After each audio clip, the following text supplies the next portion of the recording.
नमस्ते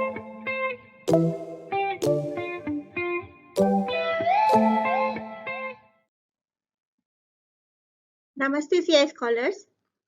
आज हम कबीर जी की साखियों के बारे में पढ़ने वाले हैं। कबीर जी जो एक बहुत बड़े संत थे और जिन्होंने बहुत सारे दोहे और पंक्तियां लिखी थी। साखियां उन्हीं दोहों को कहा जाता है जो कबीर जी के द्वारा लिखी गई थी। ये है आपका पाठ 9, कबीर की साखियां। जाति न पूछो साधु की, पूछ लीजिए ज्ञान। जाति न पूछो साधु की, पूछ लीजिए ज्ञान।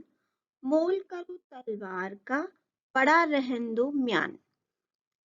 इस साखी में कबीर जी कहना चाहते हैं कि किसी भी साधु या संत की उसकी जाति या धर्म से किसी को कोई मतलब नहीं होना चाहिए, बल्कि उसके अंदर जो ज्ञान है उस ज्ञान का महत्व होना चाहिए कि उसके अंदर कितना ज्ञान है, वो आपको कितनी चीजें समझा सकता है। जैसे कि तलवार की जो म्यान होती है ना, जिसमें हम तलवार को रखते हैं, वो म्यान चाहे कितनी भी महंगी हो, है ना, कितनी भी वो चमकीली हो, कितने भी उस पे हीरे मोती लगे हुए हों, लेकिन जब युद्ध होता है, लड़ाई होती है, तो उसमें उस म्यान की कोई उपयोगिता नहीं होती। वो चाहे 1 रुपए की हो, चाहे लाखों की हो, उसका कोई मतलब नहीं होता। उपयोगिता जरूरत होती है तलवार की। यदि आपकी तलवार में धार है तो वही आपके काम आएगी, वो म्यान काम नहीं आएगी। इसीलिए किसी की जाति या धर्म से आपको कोई मतलब नहीं होना चाहिए, बल्कि उस इंसान के अंदर कितना ज्ञान है, उस ज्ञान का महत्व होना चाहिए, उस ज्ञान से आपको प्रभावित होना चाहिए। यहाँ पर ज्ञान मतलब जानने की चीजें, ज्ञान का मतलब समझदारी, समझ, और म्यान वो जिसमें तलवार को रखा जाता है। आवत गारी एक है, उल्टत होई अनेक। आवत गारी एक है, उल्टत होई अनेक। कह कबीर नहीं उलटिए, वही एक की एक। यहाँ पर कबीर जी आपसे कहना चाहते हैं, गारी का मतलब होता है गाली या बद्दुआ या अपशब्द जो आप किसी को बोलते हैं। तो अगर आप किसी को कोई गाली देते हैं, कोई बद्दुआ देते हैं, ठीक है, तो उसे उलटना नहीं चाहिए। उल्टत मतलब पलट के जवाब देना। उल्टत का यहाँ पर मतलब है उसे वापस पलट कर जवाब देना। तो यदि आपको कोई अपशब्द बोल रहा है तो उसका आपको वापस जवाब नहीं देना चाहिए। यदि आप उस गाली को स्वीकार नहीं करेंगे, मतलब यदि आप उसका वापस जवाब नहीं देंगे, तो वो खुद ब खुद वापस गाली देने के वाले के पास ही चली जाएगी। मतलब जिसने आपको अपशब्द बोला है उसी के पास वापस चली जाएगी, है ना। तो इसका मतलब कि यदि कोई आपसे बुरी बातें करता है, आपको कुछ अपशब्द बोलता है, तो आप चुपचाप सुन लीजिए। फिर किसी भी बात को बहस करके बढ़ाने से क्या होता है कि हमारे मन में उसके लिए क्लेश पैदा होता है, मतलब ईर्ष्या पैदा होती है, उसके लिए नफरत पैदा होती है। तो इससे अच्छा है कि हम प्यार से चुपचाप सुनकर उस अपशब्द को स्वीकार ना करें, उस शब्द को अपने तक ना लेकर आए, उसे छोड़ दें ताकि वो जिसने बोला है उसी के पास वापस चला जाए। माला तो कर में फिरे, जीव फिरे मुख माही। माला तो कर में फिरे, जीव फिरे मुख माही। मनवा तो दहु दिस फिरे, यह तो सुमिरन नाही। मनवा तो दहु दिस फिरे, यह तो सुमिरन नाही।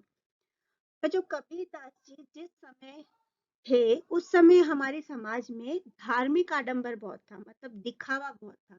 लोग पूजा पाठ इनमें दिखावा बहुत करते थे, और कबीरदास जी को इस ढोंग से सख्त नफरत थी। उन्हें दिखावा बिल्कुल पसंद नहीं था, उन्हें ढोंग बिल्कुल पसंद नहीं था। उन्होंने इस साखी में भी यही कहा है कि माला तो कर में फिरे।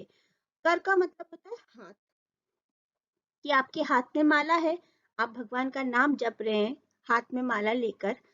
जीभ फिरे मुख माही, ठीक है, लेकिन आपकी जो जीभ है, आपकी जो जबान है, वो तो चुप नहीं रहती, वो तो दूसरों की बुराइयां भी करती है, दूसरों के लिए बातें भी बोलती है ना। तो जिस तरह से हाथ पे माला फिर रही है, वैसे ही मुंह पे जीभ भी फिरती है। आप राम राम करते करते भी दूसरे के बारे में बुरा सोच ही लेते ना। मनवा तो दहु दिस फिरे, ठीक है, लेकिन आपका जो मन है वो 10 दिशाओं में फिरता है।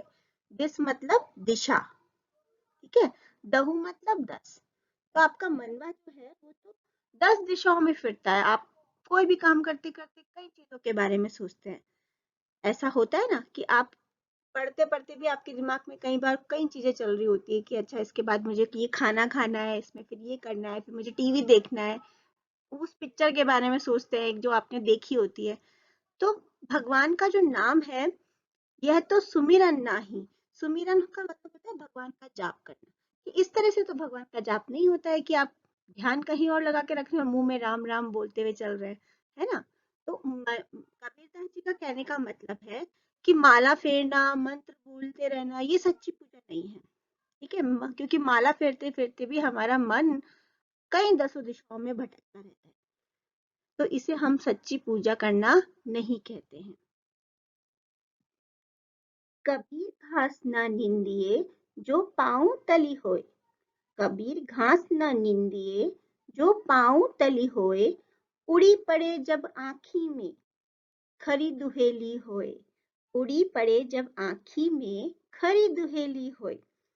यहाँ पर कबीरदास जी हमें दूसरों की मदद करना सिखा रहे हैं। कैसे? कबीरदास जी का कहना है कि जो घास होती है ना, छोटी सी चीज होती है, एकदम तुच्छ छोटी सी चीज होती है, लेकिन वो हमारे पैर के नीचे होती है ना। तो अगर आपके पैर के नीचे है तो आप क्या करते हैं कि उसको कुछ वैल्यू नहीं देते, उसका कोई महत्व नहीं होता आपके लिए। लेकिन वही घास का टुकड़ा, तिनका यदि आपकी आंख में चला जाए तो बहुत दुख होता है, बहुत कष्ट होता है हमारी आंख को, है ना, बहुत दुखती है हमारी आंख। तो इसी तरह से कबीरदास जी ये कहना चाहते हैं, दुहेली का मतलब होता है दुख। खरी दुहेली होए, उसका मतलब होता है कोई कष्ट होना, कोई तकलीफ होना। तो यहाँ पर कबीरदास जी आपको ये समझाना चाहते हैं कि जैसे घास जैसी एक तुच्छ चीज, छोटी सी चीज जिसके कोई कोई मोल नहीं है, कोई मतलब नहीं है, लेकिन वो आपके पाँव के नीचे होकर भी आपको उसकी निंदा नहीं करनी चाहिए। मतलब कि छोटी छोटी चीजें जिन्हें आप कुछ नहीं समझते, या फिर ऐसे छोटे लोग जो आपको लगता है कि आपके लिए कोई मतलब नहीं है जिनका, उनकी भी आपको निंदा नहीं करनी। निंदा मतलब उनसे बुरा व्यवहार नहीं करना, उनके बारे में बुरा नहीं बोलना है। क्योंकि जब यही घास का तिनका जब आंख में चला जाता है तो बहुत तेज दुखता है। तो इसीलिए छोटी छोटी चीज का भी अपना महत्व होता है। हर इंसान में कुछ ना कुछ गुण जरूर होता है। कई बार ऐसा होता है कि आपकी क्लास में कोई बच्चा, आपकी कक्षा में कोई बच्चा पढ़ने में अच्छा नहीं होता, तो हम क्या करते हैं, उसे ऐसे ही समझते हैं कि अरे इसको तो कुछ नहीं आता। लेकिन ऐसा नहीं है, हो सकता है वो बच्चा खेलने में बहुत अच्छा हो, और हो सकता है वो आपकी टीम का हिस्सा बन जाए, आपके खेलने की जो टीम है उसमें बहुत अच्छा करके दिखाए। तो हर चीज का अपना एक महत्व है, हमें किसी की निंदा नहीं करनी चाहिए, हमें उसके महत्व को समझना चाहिए। जग में बैरी कोई नहीं जो मन शीतल होए। जग में बैरी कोई नहीं जो मन शीतल होए। या आपा को डारी दे दया करे सब कोई। या आपा को डारी दे दया करे सब कोई। इसका मतलब है कि यदि आपका मन शांत है, मतलब आप शीतल मन के हैं, आपके अंदर अहंकार नहीं है, आप सबको प्रेम से, सद्भावना से देखते हैं, तो जग में आपका कोई दुश्मन नहीं हो सकता। आपका कोई बैरी, बैरी मतलब दुश्मन, जग में बैरी कोई नहीं। बैरी का मतलब है दुश्मन। आपका जग में कोई दुश्मन नहीं हो सकता यदि आपका मन शीतल, शीतल मतलब शांत है, आप सबके लिए अच्छा सोच रहे हैं, तो आपका कोई बैरी नहीं, कोई दुश्मन नहीं है।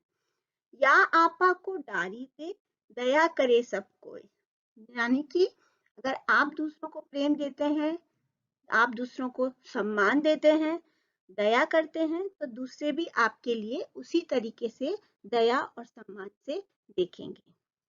तो बच्चों, ये थी कबीरदास जी की कुछ साखियां जो उन्होंने लिखी थी। अब बच्चों, आज का गृह कार्य ये है कि आपको अपनी कॉपी में शब्दार्थ लिखने हैं, जो है आपके पेज नंबर 53 पे, 53। और दूसरा, जो मैंने आपको इस वीडियो में कबीर की साखियों का अर्थ समझाया है, वो आपको साखियों का अर्थ साखी के साथ लिखना है। ये है आपका आज का गृह कार्य। धन्यवाद।